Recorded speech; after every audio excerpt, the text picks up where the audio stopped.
Hey, welcome to another episode of Purpose Maker. We're going to start this one off with a question. And the question is going to be, what's on the other side? So my guest sitting here today, author John Burke, has studied this. He's talked about it. He's researched it. We're going to talk about his most recent book, Imagine the God of Heaven. You guys can see that. And I don't even have an introduction in front of me. It would be so long. It'd probably take me 5 minutes to read it. New York Times best-selling author, pastor over 26 years, researcher. John, welcome to the Purpose Maker Show. Well, thanks. It's great to be here. I'm blessed to have you here. I kind of picture this conversation in two parts. Obviously, you talk a lot about what's on the other side, but then the second half, let's talk about what we do here, because everyone that's listening, you and me sitting here talking, we're still here. Yeah. So we got to kind of figure out why and what's going on. So I think there's a lot of interest. So if you've had questions and you're asking these tough questions about, what's going on and is there an afterlife and I don't know what to believe, we're going to have an interesting conversation today. Yeah. So with my audience, I love to get people kind of to know people a little bit deeper. So let's start. Where were you born? Where were you raised? Tell me a little bit about yourself. Yeah. Grew up in Houston, Texas. My wife and I now live in Austin, Texas. And, just so you know, when I'm talking about this, I became a pastor, but that was the one thing I said I would absolutely never be because I went to a little bit of church growing up and just enough to say, I think it's all bunk. I mean, Jesus, the Son of God, how do you know? I think he's probably a good teacher turned legend, and God, you just can't know. There's no evidence. And, I have a very scientific mind. I became an engineer. I like evidence. I'm always asking questions. I'm very curious. Mm-hmm.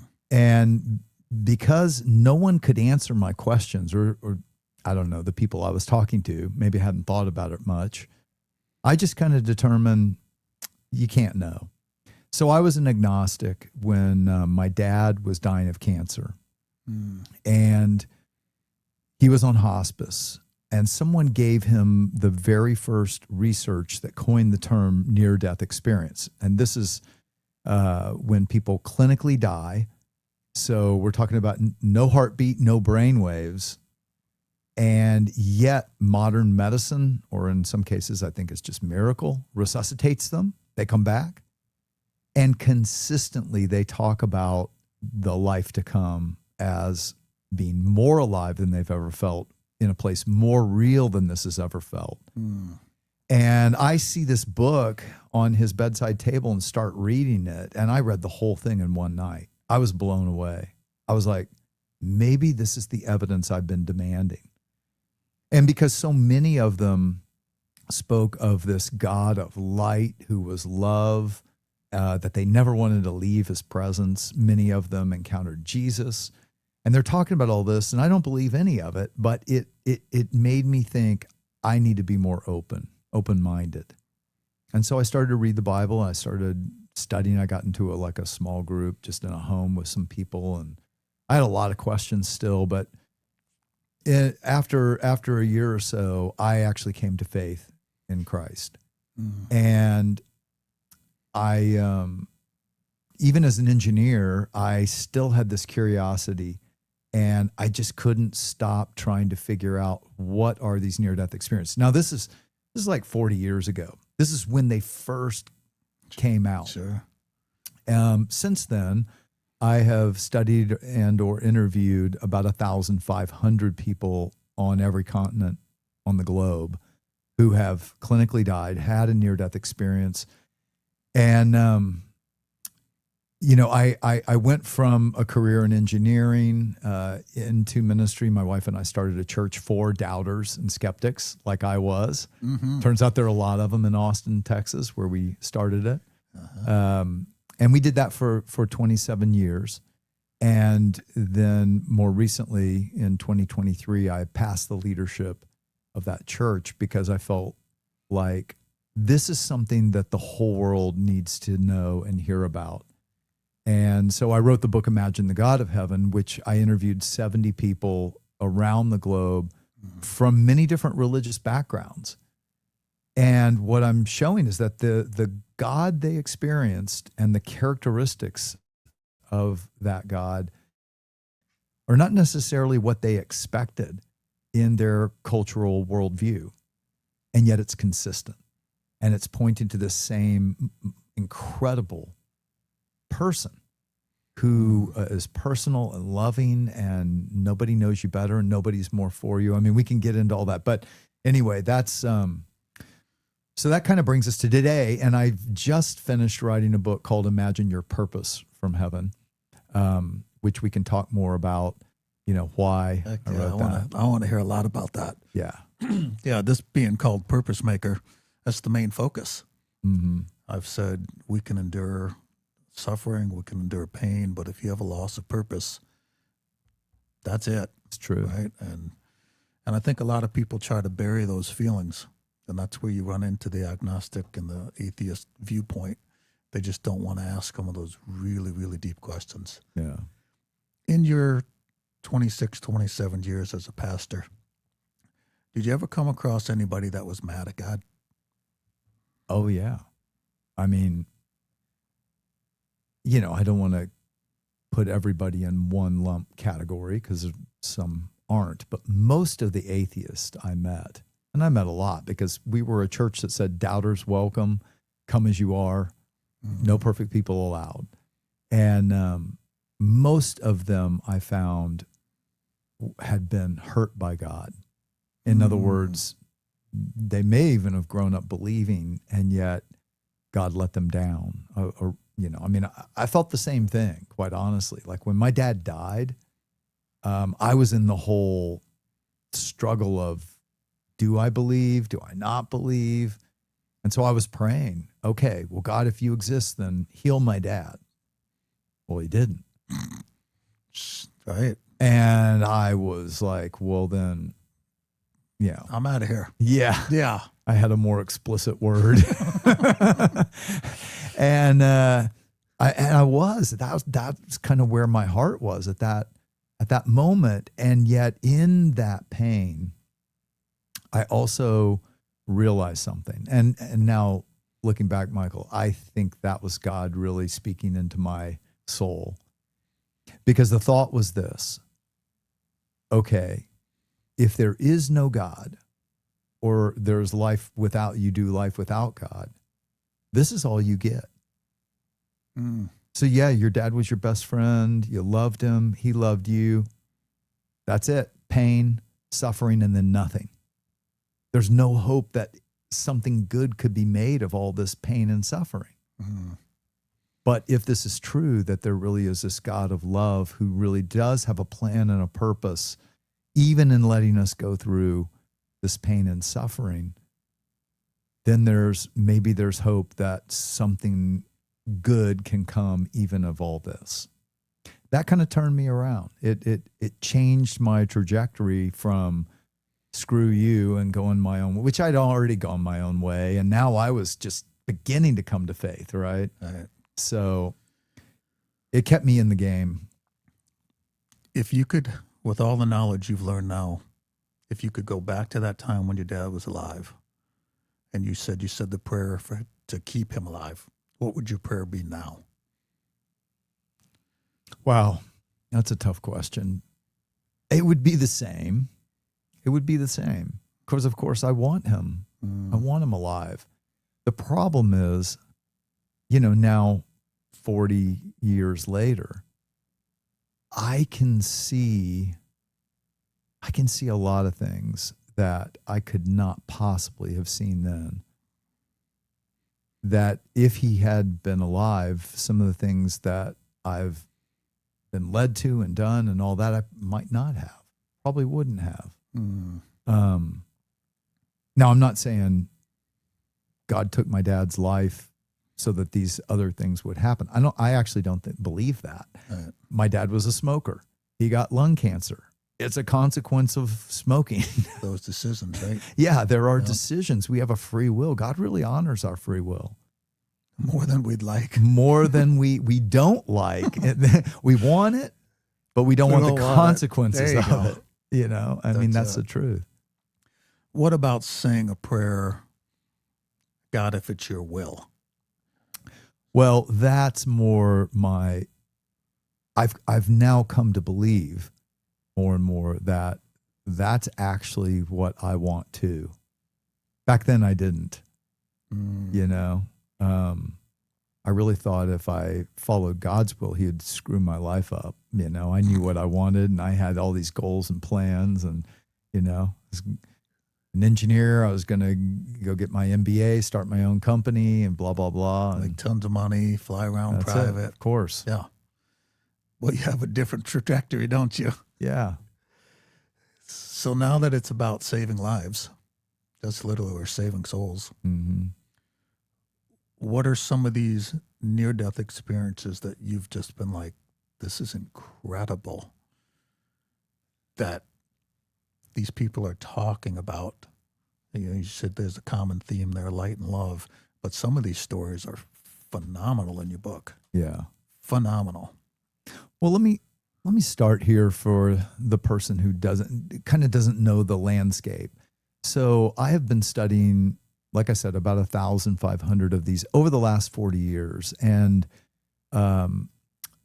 more and more people around the world have been making this known.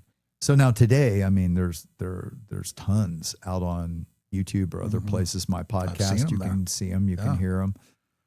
But that wasn't the case before, just like 5 or 6, 7 years ago.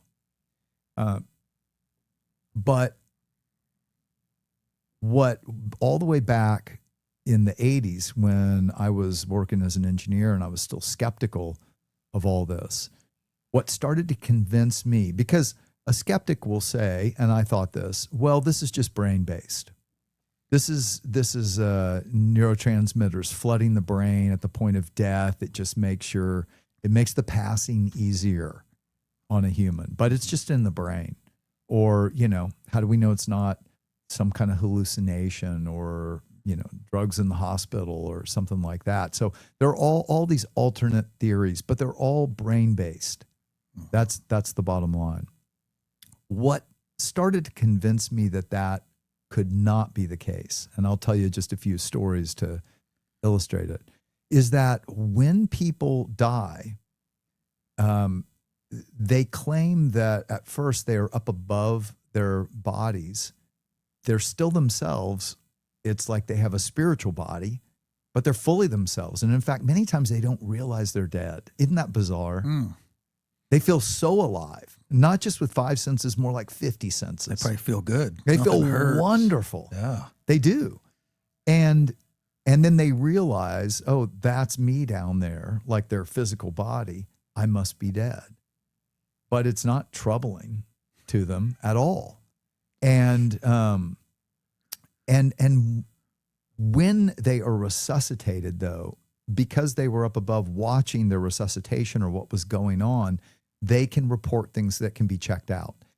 And so this grounds this in our reality. Mm-hmm. So, for instance, there was a woman in London who died giving birth. This is in the 90s.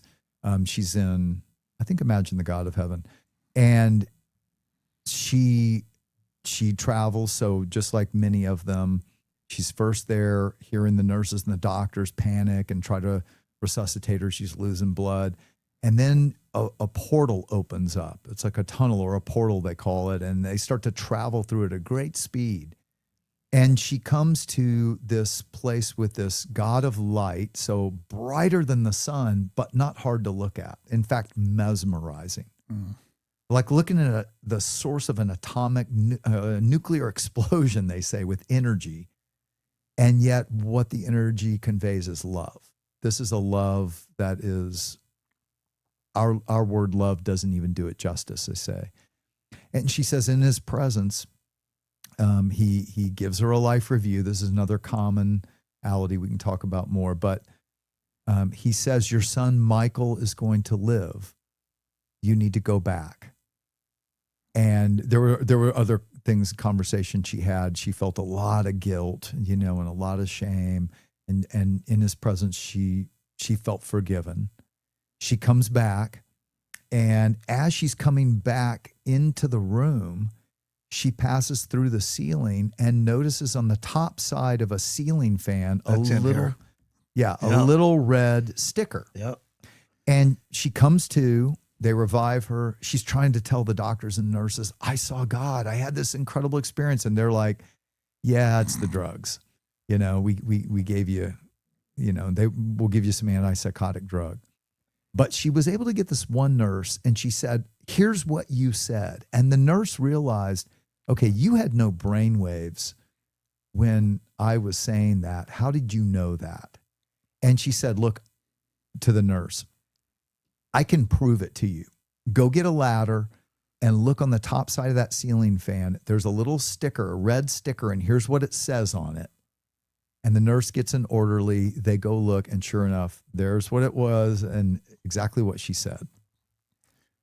Now, there are accounts like that all over the world. And these verifiable observations have been studied, so that one study showed that of 100 near-death experiencers having had a cardiac arrest, having a heart attack, dying, being resuscitated, claiming to be able to observe things, 92% of their observations checked out as completely accurate. Now, how do you explain that when their heart wasn't beating? Within seconds of your heart not beating, you have no brain waves. So where are these new memories being stored? And this has been proven with or without drugs. So people having drugs in the hospital have near-death experiences. Those who don't have them, they both have observations. So that doesn't explain it either. So it's not brain-based. And by the way, Michael, these are global. So the Gallup poll did a survey and found that 1 out of 25 Americans, or that's like 13 million now, have had a near-death experience. But in 2019, the European Academy of Neurology did a study across 35 countries and found about the same, about 5% claimed that when they were clinically dead or on the verge of death, they had this similar experience. And that's cross-cultural. Cross-cultural. Wow. And the things they report. And that's what I'm writing about in Imagine Heaven, is I was able to trace about 40 commonalities. In other words, 30% of them have a life review. 48% of them encounter this God of light in whose presence they have this life review. 57% of them encounter deceased relatives or friends who, this welcoming committee that comes to greet them and guide them forward in this journey into this new world. And so there are these consistencies all around the globe. Now, the way each individual near-death experiencer may interpret their experience, that can vary as widely and wildly as each one's own worldview, right? But so I don't always agree with every interpretation of each individual near-death experience. But when you look at the consistency of commonalities of what they say, there are about 40. And what I'm writing and showing in Imagine Heaven is they're all in the Bible. It's exactly what God has been revealing for thousands of years of the expectation of the life to come. How much does somebody's life change after that experience? So the lady you said had a lot of shame and guilt. Does she have this near-death experience, sees the light, feels the love, and then is she completely transformed? Well, let me say a couple things. One, they're still human. And I say that because some people, kind of treat near-death experiencers as like otherworldly divine beings now. No, they're not. They're human. They still sin. And I know a lot of them personally, very, very good friends. So they're still just like me and you. It's more like you or me going somewhere on this amazing vacation and having this incredible experience that's just overwhelming, but we're still ourselves there and we're still ourselves here. And that's even true of these near-death experiences. Now, I will say this, one, almost all of them don't want to come back. They don't want to come back. That's one of your 40 commonalities. Yeah. Yeah. Is that they say, I mean, some of them have said, like, when I had to go back into my body, I felt like I was being put back in the sewer. Compared to the perfection and the purity and just the things they say in the world to come is like, I belonged. That was home. That's where I was supposed to be. The love, the joy, you're still yourself. You know, that's what people don't really realize. You know, there's a continuity from this life into the life to come. So the other issue is that many who come back are depressed. Oh, interesting. And so they have to struggle with that, of realizing, wow, okay, I'm here. Why am I here? I don't want to be here. I want to be there. But what they also realize, and in many cases, God tells them, and some encounter God as this being of light. Some encounter him as Jesus, just like Jesus. But remember, Saul, who became the Apostle Paul, wrote a good chunk of the New Testament. You know, he didn't believe Jesus was the Messiah right after Jesus was resurrected. He was actually arresting and killing Christians. Yeah. And it says, this is in the New Testament in Acts chapter 9, I believe, that he's on the Damascus road on his way to arrest Christians, and this brilliant God of light appears to him. So same as near-death experiencers today. And he falls down and he says, "Who are you, Lord?" And out of the light, a voice, "I'm Jesus, who you're persecuting." And so Paul, still had a choice. Like he could come, that's all he said to him. He didn't tell him anything. He didn't tell him what to do or anything. Just, you're persecuting me. Yeah, it's me you're persecuting.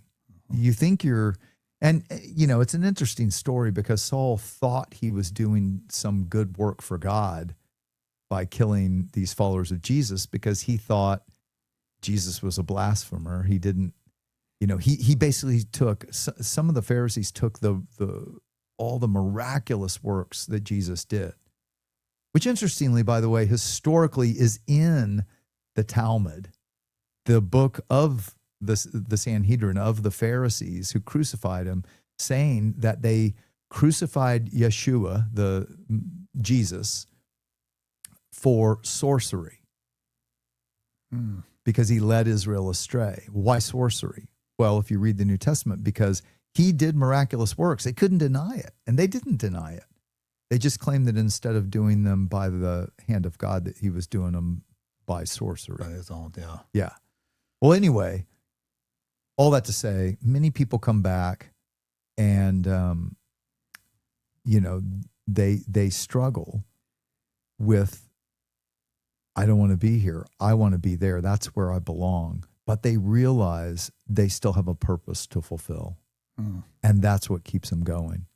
And so fascinating, God many times will say to them, you must go back. I still have work for you to do. Or you must go back. You have a purpose to serve. But he doesn't tell them their purpose. That's the catch. They got to figure it out. and that entailed a whole book that I wrote. Well, that was the premise of it. I was fascinated by that. Why didn't he tell them? You know, and there are reasons. Oh, yeah. There are reasons for that. But he also gave all of us a unique purpose. And that's the interesting thing. And what I also discovered is that the life reviews that people consistently have in these near-death experiences give us a lot of clues as to how to fulfill our purpose. Can you go into a couple that would I mean, let's kind of talk about that as we're moving into figuring out. You want to go there, or I was going to go to one other. You Yeah, said, no, I mean, Well, another thing that when I was still a skeptical engineer, just, people still are going like, I don't know about all this. People blind from birth who have a near-death experience can see in their near-death that's experience. interesting. So in my 2 books, I report on 5 people blind from birth, 2 others who were essentially blind. They had to wear Coke bottle-sized glasses to see anything. And yet, in their near-death experience, they can see and they report all the same visual things as sighted near-death experiencers. Wow, that's interesting. Yeah. So, for instance, Brad was a young boy, 8 years old, and he was in this. It was basically like a center for blind children, and he ends up coding one night. He had pneumonia and something else, and the nurse said, "Yeah, he was dead for 4 minutes." Well, so he remembers suddenly he's going up above the bed and he's seen his roommate run out because I guess he had been making noises, and the roommate kind of stumbled out trying to come out. He was also blind, trying to tell someone something's wrong. And he rises up through the floor of the hospital, sees someone in the bed and the floor above him, and then on out of the hospital. And he's looking at, he's in this place in a building in a town, and he can see snow on the ground. He can see a road with lights of cars moving 2 ways, and he can see the lights moving and a trolley going down a track in the center. And he was thinking, I can't really hear that. How am I perceiving it? Isn't that fascinating? Mm-hmm. So they're trying to figure out, what is this new perception of knowing? And then he said he begins to rise up and just like shoot up fast. And he said, as I did, the lights started getting smaller and smaller, all the lights on the road. Well, that's perspective. He'd never experienced perspective of something growing smaller as you go farther away visually. Sure. And he enters into this tunnel or portal, which is another commonality that people say, after observing kind of their surroundings, they enter this portal or this tunnel that I've wondered if it's like a wormhole from our dimensionality into God's multidimensionality, right? Of this other world they go to. Because he said there was light and color, even though it was nighttime, he could see all these colors, and then all of a sudden he enters in and there's no color. He said, I guess that's what you call darkness, because he never experienced it. And now he's going up through this tunnel, and he comes out into this meadow valley, just beautiful, just imagine like a mountain meadow valley. And he's going up, he's traveling up this pretty steep hill, but he said he could see these very tall trees. He said, taller than anything I had perceived as people had told me about tall trees on earth. And he said, he didn't know the names of some of them, but he recognized palm trees and the grass, and everything was soaking in this light. He said, it's like this light came out of everything, and the light conveyed love and life. Now, this is fascinating because near-death experiencers consistently say the light of heaven isn't like the light on earth. It's not blinding, it doesn't hurt your eyes, and it doesn't come from a sun. There is no sun. It comes out of everything, out of the trees and out of the birds and the animals and the grass, and even out of the people. And what it conveys is love. So this blind kid says this. Then he ends up going up this hill to a wall, and he describes this wall around this, what turned out to be a city. And he describes it as a wall of like gemstones that it looked like they were had this light that was like fire coming out of them. And I wanted to touch it, but I was a little afraid to touch it. He's describing what Revelation 21 says about the holy city of God and the wall around the New Jerusalem.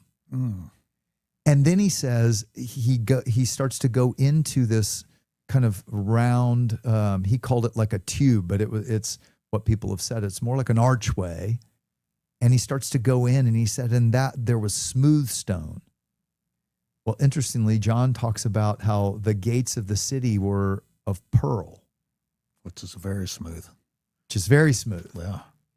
Captain Dale Black, who was a commercial airline pilot I interviewed, said it's a gate and it's pearl, but it's not like we think of pearl. It's more like this pearlescent, almost imagine like swirling pearlescent icing that's alive and moving over the gate and through this tunnel, through this 200-foot wall. And the whole thing is just this light show, so mesmerizing. So all these people, Dr. Mary Neal, a doctor who had a near-death experience, same thing, this Roman-like archway. So they're all collaborating all these incredible points that the scriptures talk about. And so Brad, anyway, he's halfway through the tunnel, and an angel reaches out, or a huge being, he said, and stops him and says, "It's not your time. You must go back." And he's an 8-year-old boy, but he said, I want to go on. This is where I belong. This is wonderful. Let me go on. I can see. Yeah. Well, and the love they feel, the peace, the joy. It's like just music. He was hearing this music from inside the city, and the music is just enrapturing. It's not just one-dimensional music. It's multi-dimensional music. Some people have said it's like, imagine hearing every genre of music from Bach and Beethoven, to rock and hip hop or anything you can think of, all at the same time, each distinct yet all harmonized. And that would sound like a cacophony to us. And yet that's what they say. And in many different languages, but you can understand them all too. It's just otherworldly. Yeah, truly. We can't understand it. So my point though is Brad comes back, and that's consistent of many blind near-death experiencers, is that they have all the same experience. They describe the same things, including the light of heaven, which they say is life and love and light coming out of everything. Now, what's fascinating is Isaiah the prophet in Isaiah 60 says there's no, and this, Isaiah is writing, he's a Jewish prophet writing in 680 BC. Long time ago. Way before Jesus. Yeah. And he says there is no sun or moon, for God is the light there. And then John, one of Jesus' disciples in Revelation 21, says he's taken to heaven by Jesus. This is after Jesus' resurrection. He sees that holy city and describes that exact wall and gated city with 12 gates made of this pearl, what he saw as pearl, which, by the way, interestingly, he also said he was up on a very high mountain looking at this city, and yet he can read the names on the foundation stones of the city. Well, near-death experiencers say they're like this one Hindu man who described this exact same city. He had never read the Bible, but this divine God of light takes him, and he's describing this city with 12 gates and gorgeous walls and inside. And he said, your eyesight, you can see like thousands of miles as if right up close. So you would think, well, that's not in the Bible, but actually it is. John said the same thing from way up on this high mountain, which Captain Dale Black that I interviewed said, oh, yeah, it's higher than the Himalayas. He saw it. And yet you can see as like right up close.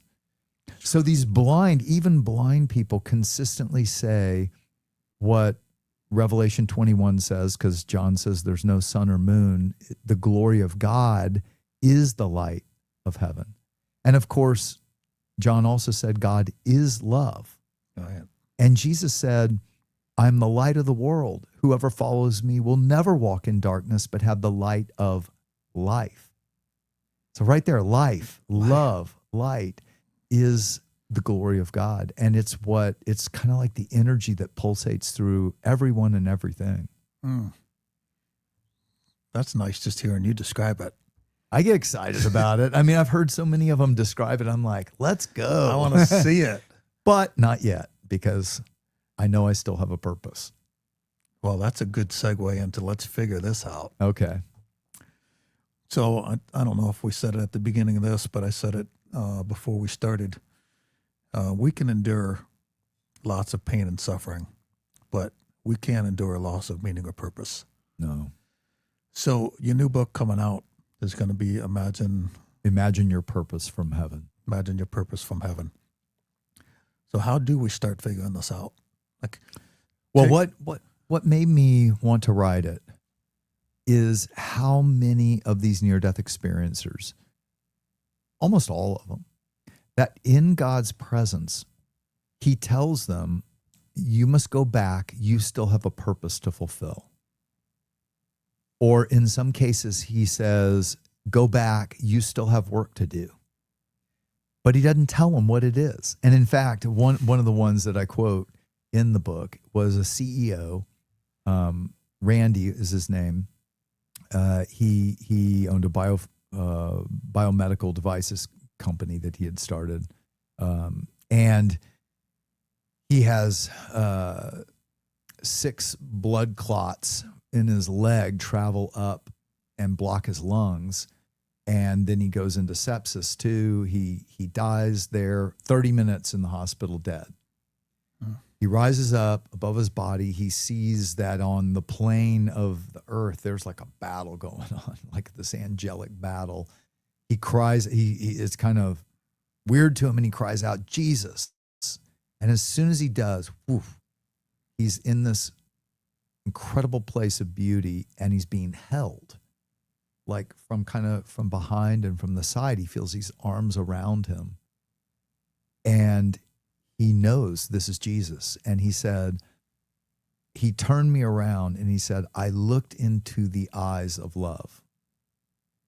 He said, I've heard the word love. I've read about love. I thought I knew love. I did not know love until I looked into those eyes. And his eyes drilled into the deepest part of me and saw everything, every bad, and yet what I felt was complete and utter acceptance, love, forgiveness, just like you're here. And so he begins to have this conversation with Jesus, and he walks, and they're walking through this paradise, literally. Like, one of the things that many of them talk about is how just the flowers and the grass and the mountains and the trees and all of it is alive, but with a life that's beyond what we know here. What one person said to me, it's like you have a sense, like we have 5 senses. Well, imagine a sense that connects you to the life of a tree growing. That you can experience it, so there's a connection and a sense of oneness with all things while remaining separate and unique at the same time. It's very fascinating. So he's walking along and Jesus says, trust me. And he says, why? And he says, I'm going to send you back. And Randy said, no. And he said, because I knew, and he had 2 young kids still. He said, but I knew that God loved them even more than I did. Everything was going to be okay. They were going to be with me in a second of heaven time. Because interestingly, they consistently say heaven time's not like earth time. Earth time's linear, one-dimensional. But what they say is actually what one of Jesus' disciples, Peter, in 2 Peter 3:8 says, to the Lord, a day is like 1,000 years and 1,000 years is like a day. Well, they say almost the same thing. It's like some say there was no time. Some say, no, there was time, but there was all the time you needed at each moment of time. So it could feel like no time. Isn't that fascinating? That's fascinating. I know. I mean, here time is an enemy, right? If we're suffering, the moments don't go fast enough. But if we're in the zone creating and we're like alive, the time passes too quickly. So time is an enemy here, but there it's not. And so he says to Randy, you must go back. I still have a purpose for you to fulfill. And Randy was a CEO, so he had 5 and 10-year plans. You know, he had been an executive at Johnson and Johnson before that. You know, and so he said, you know, no, I don't want to go back. He said, okay, well then tell me my purpose. And Jesus said, no. Each creation of mine has a purpose. But if I told you exactly what it is, you'd be tempted to get out ahead of me and do it according to your own will and your own ways. This sounds like a common theme. I know, and he said, I know it frustrates my beloved, meaning his children, the people he created. But I want them to do it with me. And now you stop and think about it. It's like Jesus was asked, what's the greatest commandment? Matthew 22. And he said, the first, love God with all you have. Okay? The second is like it. Love your neighbor as much as you love yourself. And they can't be separated. So love God, love yourself, love your neighbor. And the thing is that we can't love God if we don't do life with God. But that is the sin nature of humanity. We go our own way. We do it our way. We don't even stop. I mean, I don't know about you or you listening, but I wake up most mornings, and I'm a pastor. I've spent my whole life thinking about this, right? My whole career. But I still wake up most mornings thinking, what do I want to do today? What's my will? How can I get this person to do what I want? My goals, my ambition, all that.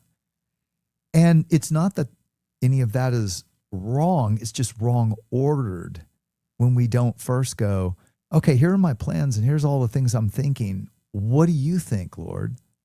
You created me. You put me here with a purpose.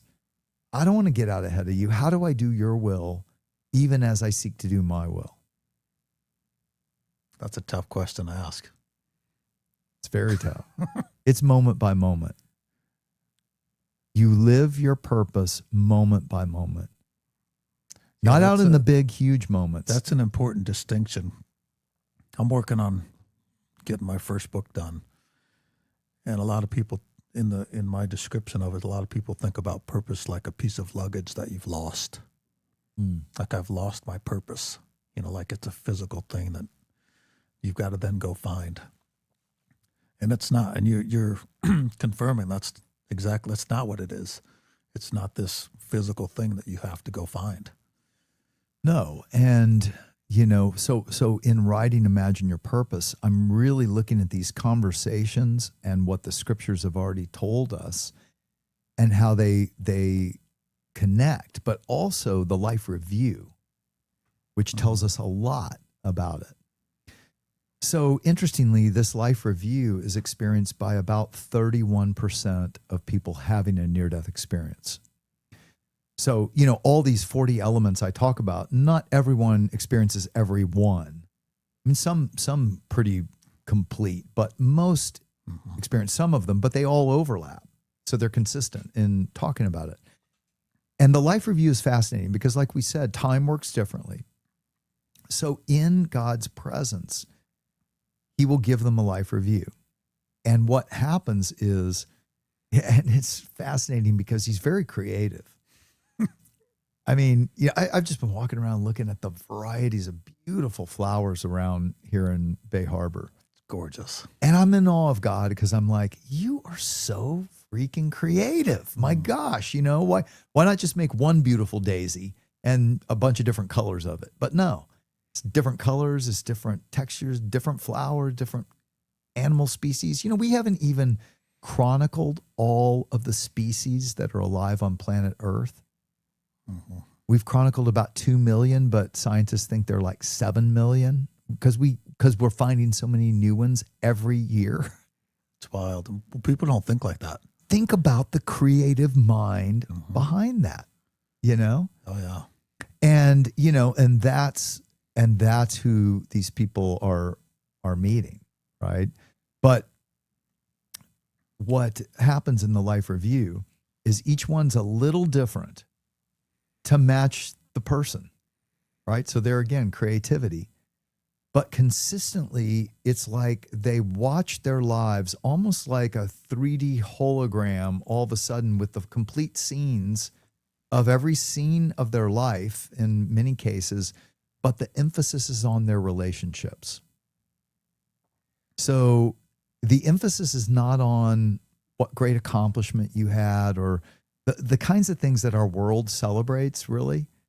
It's really on the impact you had on people, which should not be surprising given that, God revealed to both Moses, in 1400 BC, but also Jesus reiterated it that loving God is first, and then how you love your fellow person, your neighbor, is second, and they can't be disconnected. Now, fascinatingly, that is the core essence of our purpose. So think about it. Everyone can fulfill your purpose no matter what you go through if you keep that in mind. By loving God. By loving God and your neighbor. Love the person you're with. It's very fascinating. You heard a little of Howard Storm's testimony, right? Oh, yeah. He was an atheist, tenured college professor, did not believe in God. That's a lot of college professors. Yeah, mocked his Christian students. He has a rupture in his lower intestine. 8 hours later, he's in Paris, can't find a surgeon. He dies. Now, he thought it was just unplug the computer, blank screen when you die. Oh. And so he's standing by his bed feeling more alive than he ever has before. And he doesn't realize he's died. And there are these nice people, this welcoming committee of people who say, Howard, we're here for you. And he thinks they're the hospital staff because they're kind of dressed like the hospital staff. And they say, come with us. Don't you want to get better? And he said, I need surgery. He said, oh, we know all about you. We know exactly what you need. Come with us. Don't you want to get better? He starts to follow them. Well, in this case, they deceived him. And they led him into a place that he said was just pitch black. It's like Jesus talked about the outer darkness where there'll be weeping and gnashing of teeth. Well, they ended up deceiving him. He started to realize it. He tried to get away. It was like the worst prison scene you can imagine. And hellish near-death experiences are prevalent as well. And he was having a hellish one.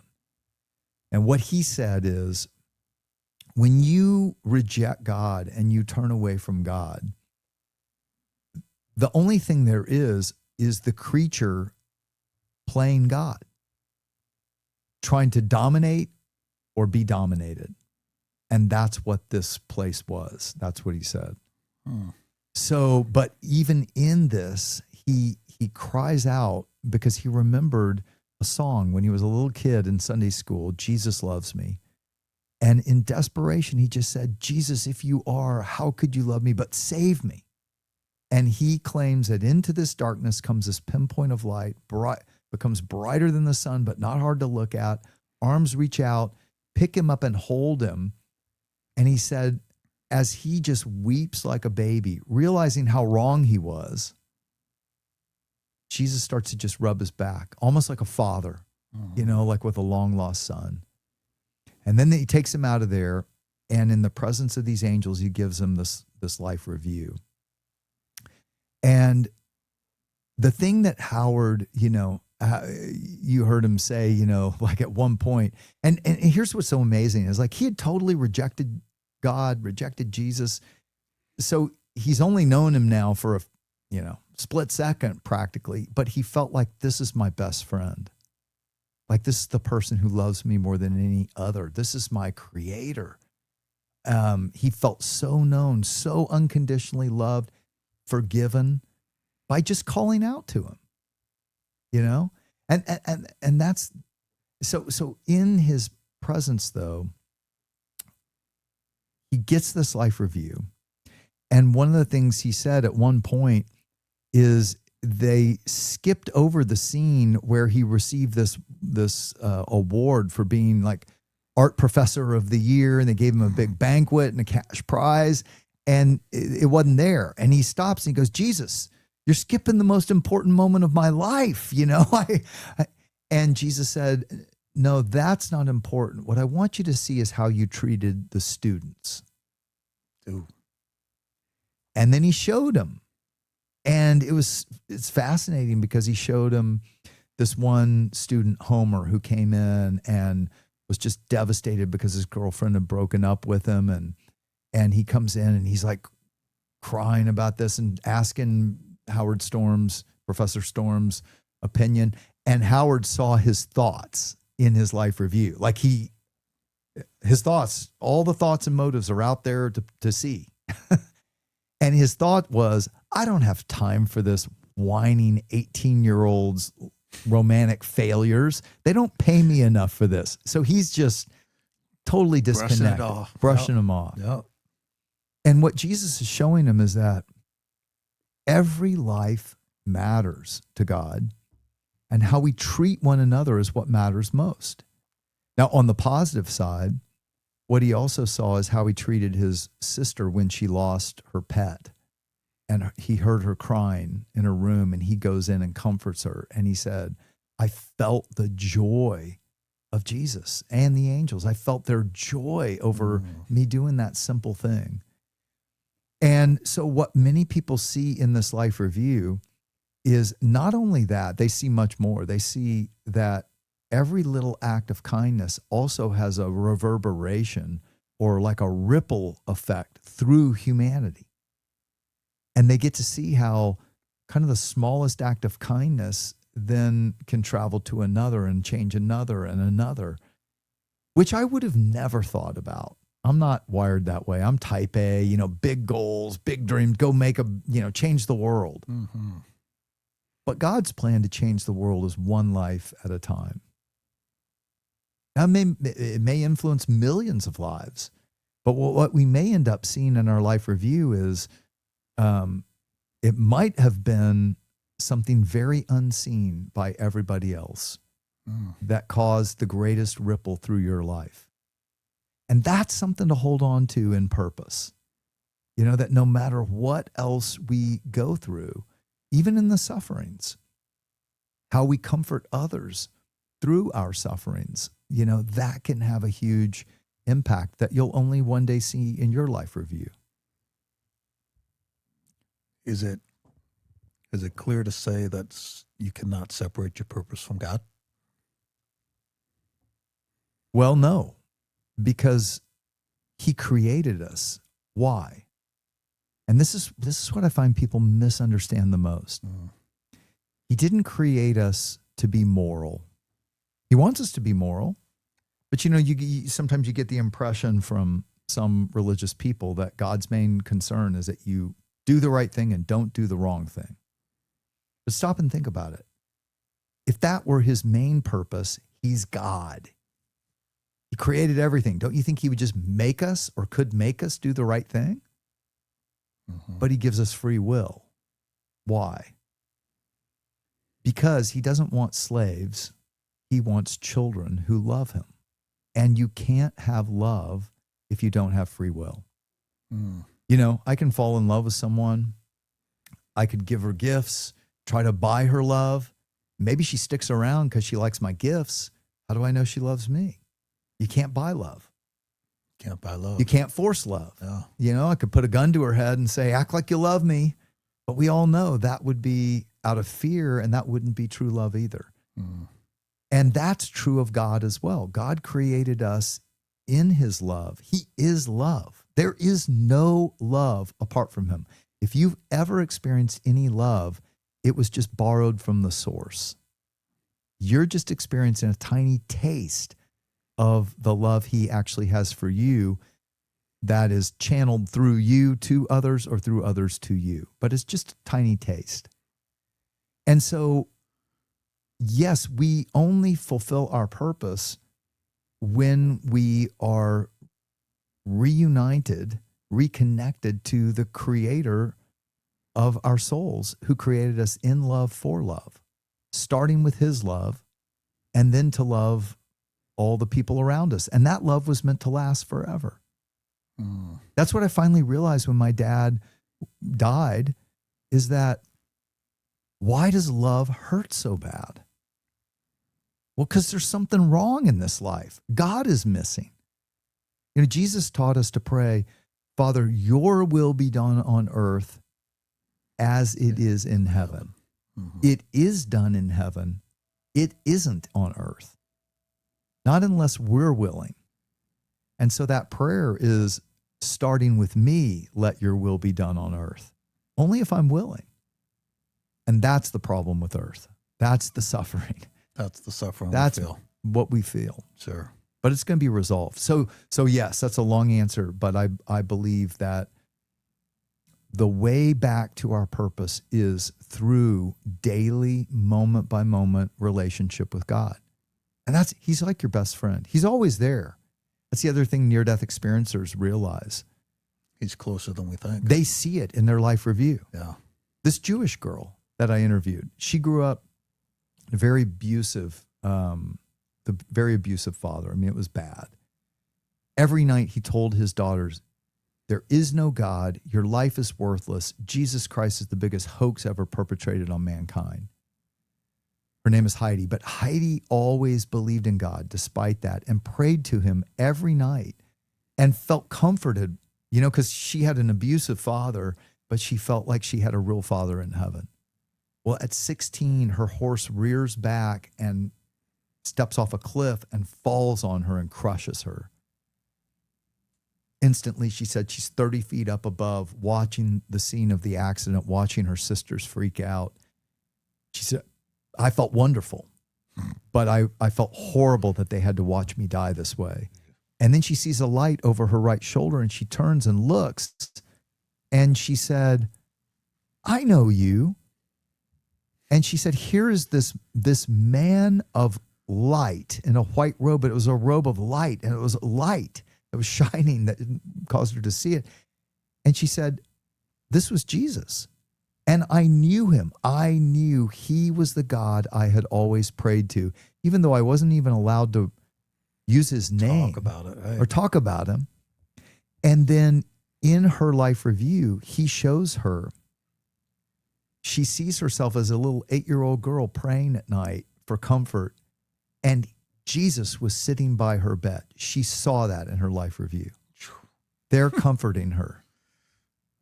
And so what many near-death experiencers have said is even when they rejected God, they saw in their life review, he was there. And he said to some of them, he said, I was always there just waiting for you to turn to me.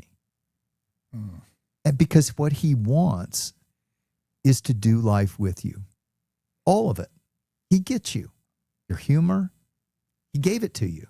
You know, your struggles, your sins, your temptations. You don't have to be fearful or ashamed because what God claims to have done through Jesus is on the cross. He paid the payment of justice, of his justice, so that he could be just in forgiving anyone who turns their heart back to him and wants it. It's that simple. I think that's a big sticking point for believers or non-believers. So explain what somebody sacrificing their life for us means. Yeah, I mean, people have said to me like, well, why, if God wants to forgive us, why didn't he just forgive us? Why did Jesus have to die? Why does he have to suffer? Yeah, why do you have to suffer? And I think there are 2 points to that. One is what he paid was the greatest price we can know of.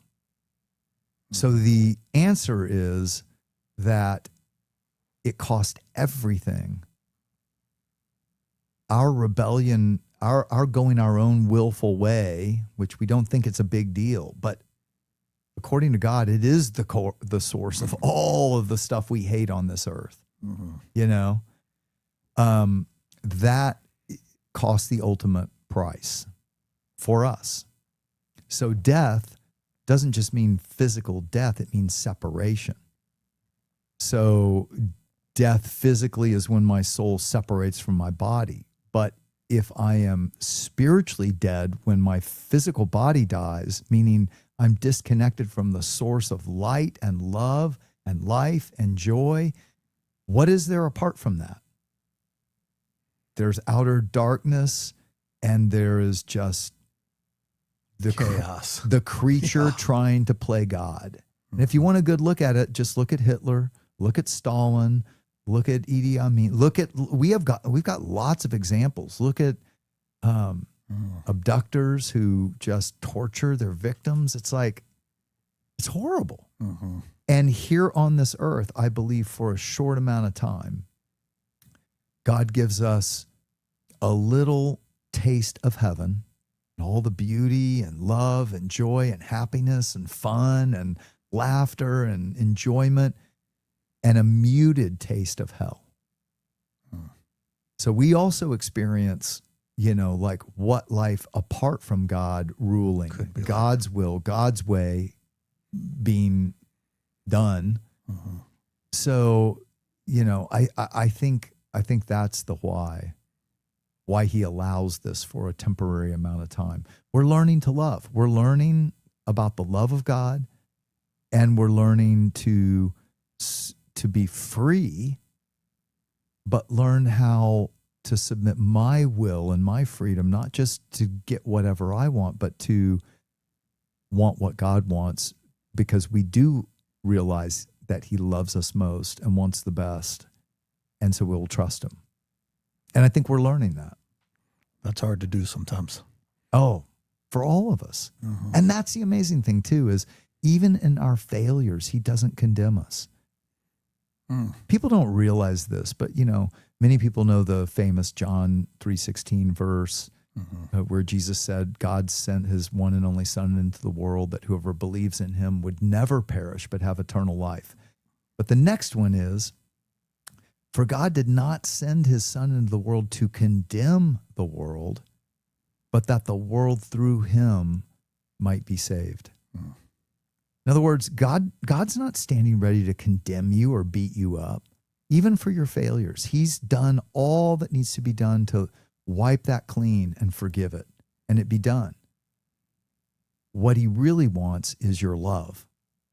He wants you to learn to walk in love with him so that he can teach you how to better love the people you interact with every moment of every day. Now, that's the beginning of your purpose. But and so the good news is, no matter what you're going through, you may be in the biggest pit and you may just be feeling horrible, and yet that does not have to disconnect you from your purpose. But beyond that, God has also made us each unique. So you have unique relationships. You also have a unique personality. He likes it. He created you that way. You have unique gifts and talents that you can bring. And you have unique passions, desires. And those desires, especially the ones that keep erupting, keep coming back again and again and again, those are from God. And they help direct you. So I use the word peg, peg your purpose. What are your passions that keep coming up, those desires? What experiences have you had in your life, good and bad? I've had people who have been through great suffering, and it was my suffering. It was, honestly, like when everything was going great for me, I was like, don't need to think about God. I'm good. I got this. Yep. It was only when my dad died. And then I was like, that wasn't supposed to happen, and it was out of that suffering that I started to discover my purpose. So sometimes it's suffering, sometimes people have been through horrific things, and then they turn around and realize God wants me to use that to help others in that place, get through on that pain, get through to the other side. Yeah. Or it could be good experiences too. So your passions, your experiences, and then your gifts. We've all been given gifts. Interestingly, there was this one woman I interviewed, Erica McKenzie. She's actually in the God of Heaven and Imagine Your Purpose. She actually got addicted to weight loss drugs, and they stopped her heart. Jeez. And right before, she knew she was going down, and she said, to Jesus. She said, okay, God, she did believe, but she had just gotten addicted. You know, she'd wandered into that and then got addicted. And for 9 years, I mean, it destroyed her. And she said, God, help me get out of this and I will serve you. And then she has a heart attack and she finds herself in what she said was almost like that, like outer space, looking back at planet Earth, but she's standing there, you know, but of course it's in another dimension, you know, that our 3-dimensional world, I believe, is contained within greater dimensionalities. And I think that's what these near-death experiencers are moving into. But she's standing there and she feels the love of God. She knows that God is there with her. And he says several things to her. It's very interesting. She's expecting, you know, he asked her if she wants a life review. And she says, I guess so. And then we get a choice. And then it's like this movie screen almost, you know, starts and it says the life review of Erica McKenzie. And then it starts to play back her life. Now, this is interesting because first he showed her all the milestones that humans would say that was a great life. So, you know, graduating from high school, becoming a nurse, getting married, having your first child, celebrating this, celebrating that, all these great moments. And then he said, put on these glasses. And they were huge. It's like they were God glasses, right? She's like, I can't do that. And she said, but they fit. It worked. And then it starts over, the life review of Erica McKenzie. And then she said, I saw my life from God's perspective. Oh, wow. And she said, it was none of those, you know, big moments we tend to count. I saw myself helping somebody in need when they were really hurting and just showing compassion. She said, I saw myself in a grocery store when someone couldn't pay their bill and just paying the bill for them. I saw myself helping someone who was homeless, just taking the time to care about them, not just throwing money at them, but actually having a conversation with them. And she said all these things that showed me that it's really all about love. And she said, my nursing was a part of that, but it wasn't that the nursing was first. It's like the nursing was a tool in which to love people. And then she saw, a hand, a huge hand, like the hand of God with a huge rock.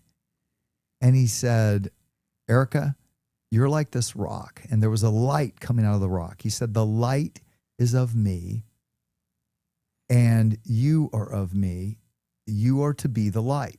And he drops the rock and it falls and this ocean appears below, which she understood represented the ocean of humanity.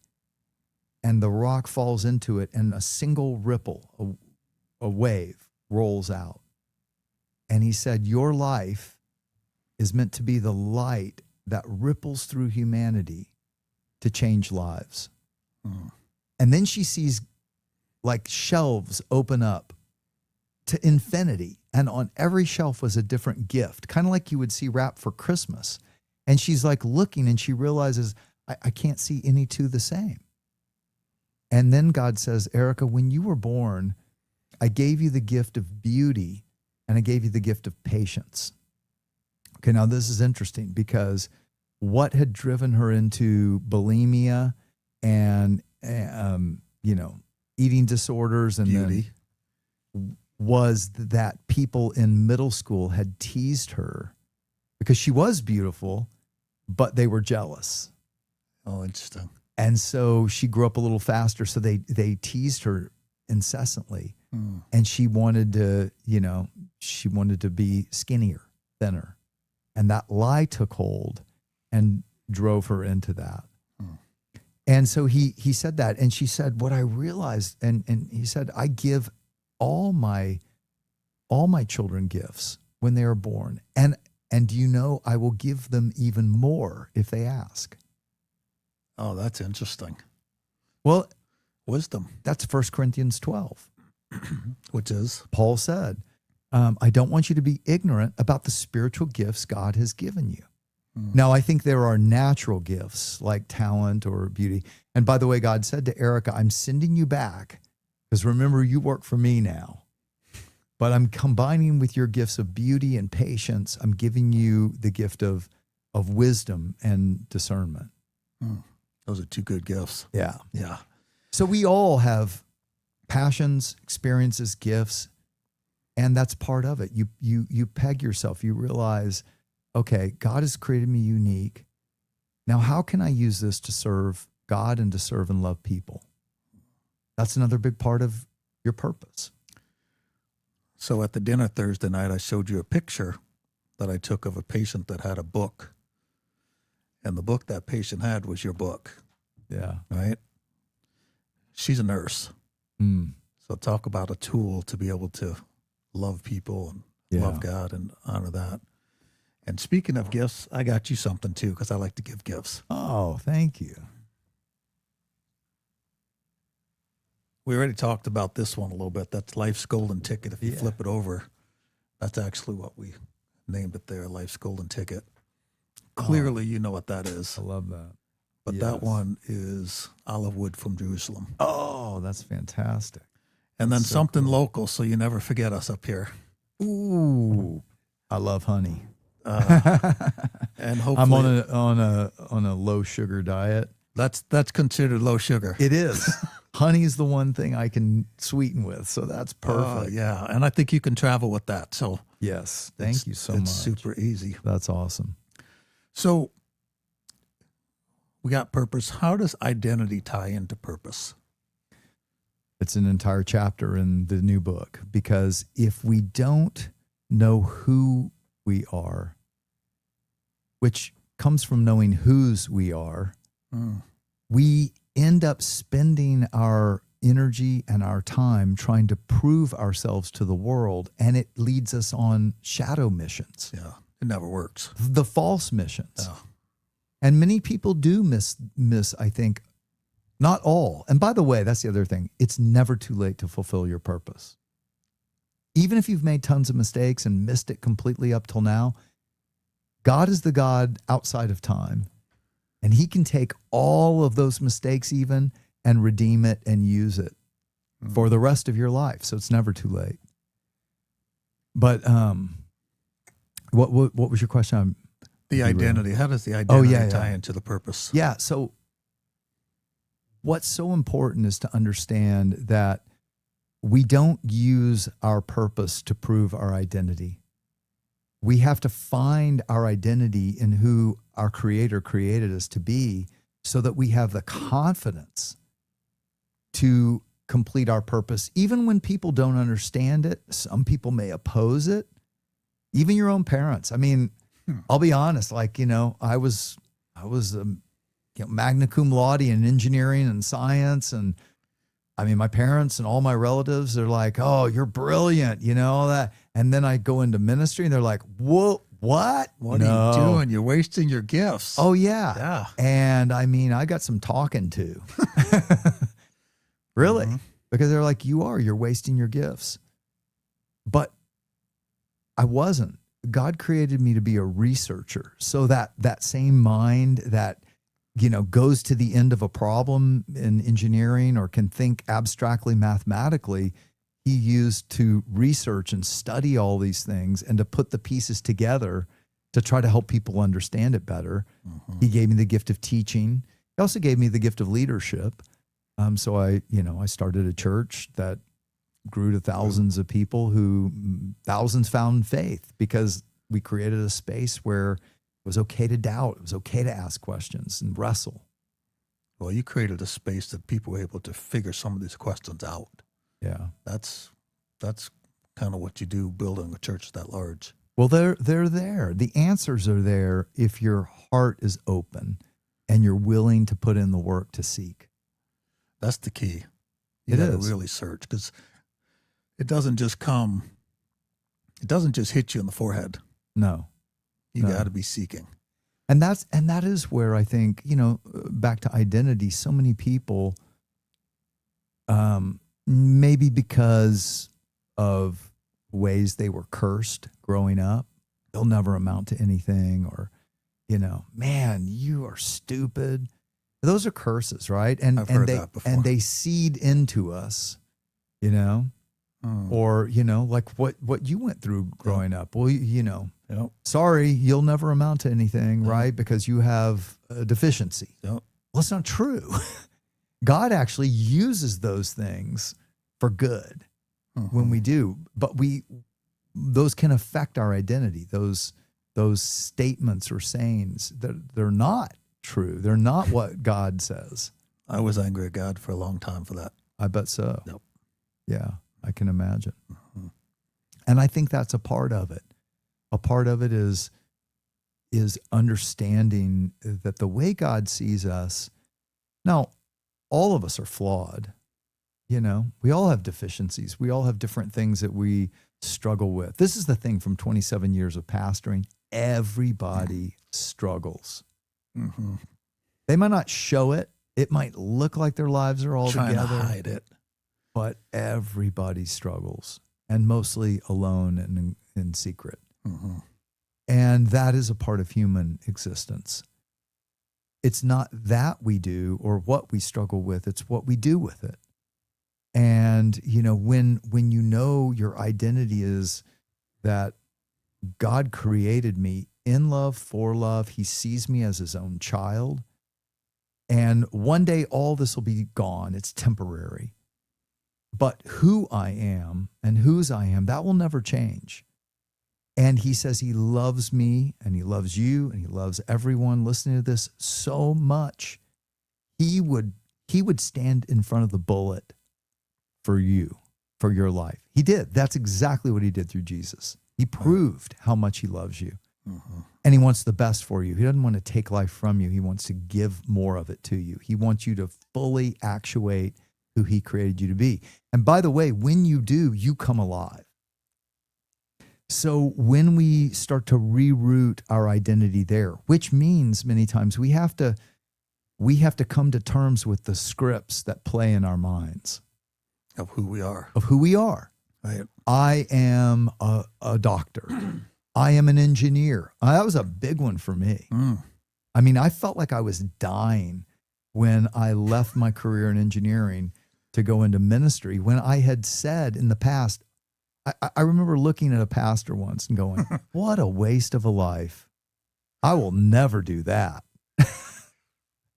Yeah. Here we are. Never say never, because you just don't know. Yeah.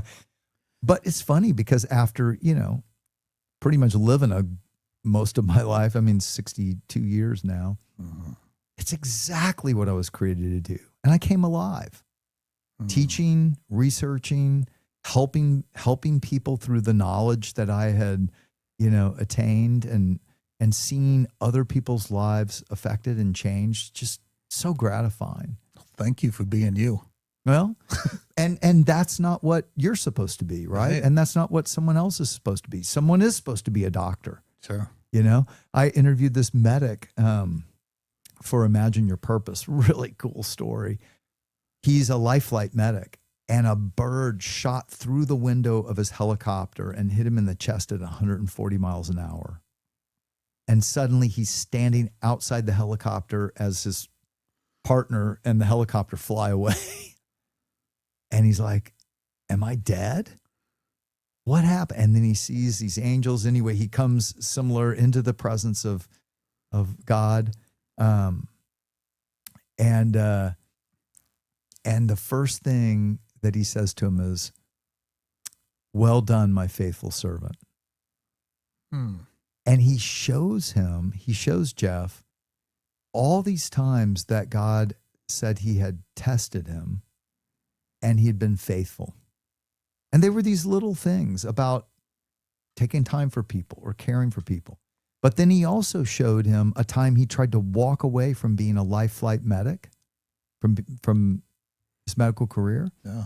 And God said to him, no, don't walk away from that. That is the purpose for which I created you. Now, it's not just that, but again, our purpose is multifaceted. And the careers we do may change across time, but it's going to be that bringing together of our passions and our experiences and our gifts in different ways in different places, but all to serve people. And that's what Jeff saw in his life review. Did he come back? He did. Obviously. They all came back, or I wouldn't be talking to him. Right. Yeah. So what did they end up landing that helicopter? And they did. Yeah. Jeez. He wanted to go on, and Jesus said to him, "No, I still have a purpose for you. You have more work to do for me. I want you to tell people about the wonders that I've shown you." And he's a very shy person. So he was like, "You got the wrong person." He pulled a Moses on him. He's like, "Not me. Not I don't me. speak, Lord. I don't do that." And what's funny is, so he had never, ever heard of a near-death experience. It's fascinating because he's in the medical field. But he was trying to figure out what happened to me. And he came across my podcast, the Imagine Heaven podcast, and reached out to me. And so I was the first one he told his near-death experience to. And then when I explained, "Oh, no, you're not alone. Everything you've told me is completely normal." He's like, "Wow, really?" Yeah. Heard this 1,500 times. Yeah, I know. But it was very reassuring to him because he thought, I can't tell anyone in the medical field. They'll think I'm crazy and I'll lose my job. Sure. Yeah, because it's such a unique experience. It is. Is your purpose book done? Yes, it's available for pre-order out on Amazon. It'll be fully available in November. There's a good chance you're going to write another one, even though we don't know the title yet. Every time I write a book, I say I will never do that again. And then you write again. I do. So but it just made me think you should put a chapter in there to help your near-death experience people figure out this purpose part. Like, if you're saying, I think it was like 30% of the people are depressed, that's sad to me that you could see the light of God, the love of God come back here. You should be on fire. Well, they are. They are. But what I'm saying is, right initially, it's hard to be back here. So it's not like they stay in depression. Yeah. This one guy, Dean Braxton, told me, though, after he got back, he had to get to work helping other people so he wouldn't think about what he was missing. So he had to get on to his purpose. You know? And then do people ever talk about big transformations and what they do? Like some of these people then become pastors because they're like, I got to share God. What's fascinating is I have 7 or 8 pastor friends men and women, who were from all different walks of life. Some were Buddhist, from like Laos and Korea. Some were Muslim in Rwanda or in Tehran. One died of a cocaine overdose, Hispanic man I know. They all had hellish experiences, cried out to God to rescue them. Jesus rescued them, and today they're pastors telling people about Jesus. Pretty crazy. How do you explain that? Yeah, because your life is in danger in almost every country you just explained. Yeah. If you start talking about that. Yeah. Yep. But that's how powerful that transformation is. Yeah, like Swadik, who's in Imagine the God of Heaven. I talk to him pretty often. He's in Rwanda, and they've attempted to take his life 7 times. And I said, Swadik, aren't you a little worried? And he goes, I came back from dead. It's in God's hands. I'm not worried. And what's on the other side's good. And that's a great perspective for all of us. We are here for a reason. And as long as we are following God and staying in that moment by moment with him and in love, remembering that's the point of it all, we have nothing to fear. Because we'll be here as long as he wants us here, and then it'll be better. Well, I think that's a wonderful way to kind of wrap this up with that message. It'll be better. I want to thank you for your time. Well, thank you. Your sermon at church today was phenomenal. Thank you. I think I told you out there, you made the words come alive, which is a gift. Not many people can do that. We didn't go, man, this is what they're saying. So it was wonderful. Thank you for that. Love having you up here. I hope you make this a yearly stop on your tour. Well, it's a beautiful place. We want you here. So, Probably pretty close to heaven on earth. Well, Not even close to heaven, I have to say, but very. The nickname very here good is Earth. God's country. Yeah. So. Well, yeah, but we say that about Texas. Oh, and Texas. It's not. My sister's down in San Antonio. So I've been down there quite a bit. It's a little hot and dusty down there. Yeah. So, John, thank you so much for your time, your Thank you, wisdom, Michael. and your truthfulness. Absolutely. Very truthful. So, and thank you guys, everybody, for listening. We hope you have a great day. Thank you.